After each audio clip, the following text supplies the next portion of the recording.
I'm Misha Youssef. I'm a journalist focusing on podcasts. I'm 24 years old and I make approximately $60,000 a year. Initially, that I was going to go into public radio, but that opened up doors for-profit jobs, and I ended up getting recruited by SiriusXM. I worked there for a year. And then decided to freelance so that I could focus on original production and pursue more reporting heavy opportunities. So whether those are full-time jobs or consulting opportunities where I consult with other people and help them develop podcasts, I think I was more passionate about the production and storytelling and journalistic aspect of radio than I was about the tech side of things.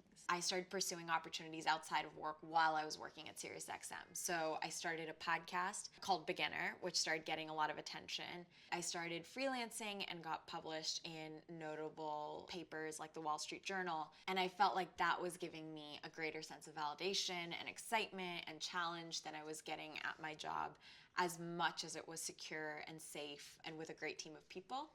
And so I decided that I was going to freelance full time and see how it worked out for a few months. I was like, I'm 24, this is the time to do it.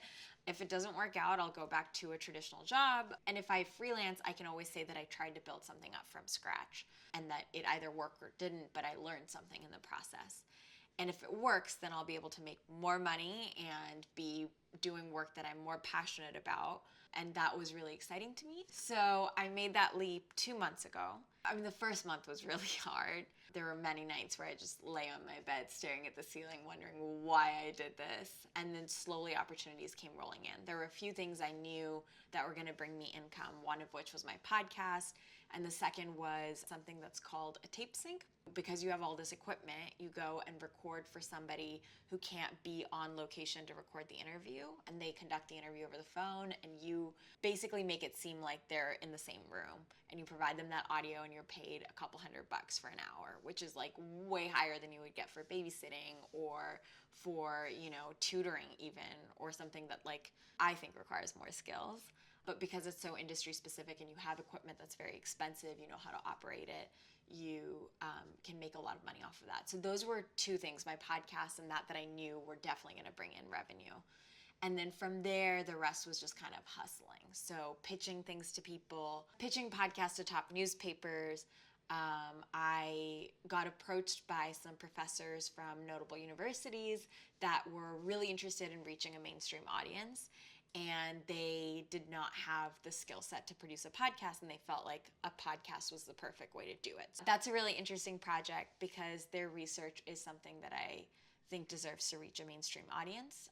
And it's, paid very well based on like industry standards for that kind of project. So for me, it's a great opportunity to help bring something out into the public that I think is really important, but also money-wise, it's kind of a more steady, bigger paycheck than I would get from, doing tape syncs or one article here, one article there. And then other than that, I'm constantly pitching stories. So I just published 2 stories in the US News.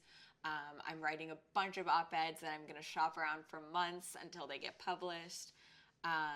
So that's kind of what my responsibilities look like. It feels a lot like running a business, though, surprisingly. I don't have a regular office. At first, I started out working at home, and that was a total disaster because I would get distracted. I would, cook myself a meal or watch a movie, and I realized my productivity levels were way lower. What I have done is I break it up into 2 coffee shops during the day, and I most often go to a place in the West Village because I like the environment surrounding it. It's quieter than Midtown, but it's more exciting and fun to be around than Uptown. It's also near the water. It makes for a nice walk in the middle of the day too if I want to take a break. And I like the food that they serve, so that's awesome. I'll go to one coffee shop in the daytime. I'll usually run or go to yoga in the middle of the day, and then I'll switch up scenery and go to a different coffee shop. And that's where I do, all the work that needs to be done on a computer. A lot of days actually don't look like that, though. A lot of days there's recordings and phone calls that need to be made that, I can't be in a coffee shop making, or interviews that I need to go in person and conduct. Or for my podcast, there's activities that I'm learning. So like I'm actually going out and like riding a bike and recording myself, or taking a swim lesson and getting recorded.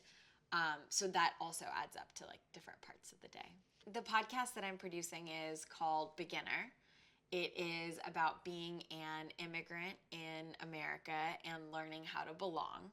And specifically, it focuses on all the things that I don't know how to do because I kind of missed out on this crucial formative part of childhood in the United States. So I moved here when I was 11. And for the first few years, I was just focused on like acclimating and, getting rid of my accent, just fitting in. I didn't know how to ride a bike. I couldn't really swim. I have no pop culture references before like 2010. So every episode of the podcast, I learn a different activity, and it's recorded, and I kind of reflect on what it means to be an immigrant and how that changes, my relationship to being in America. The podcast has surprisingly gotten a lot of attention. It was on Spotify's homepage for multiple weeks. It trended on Pocket Casts, which is one of the podcast apps. I was interviewed on NPR about it, which was pretty crazy and very meta for a radio producer. And then I also was featured in The Guardian for Beginner.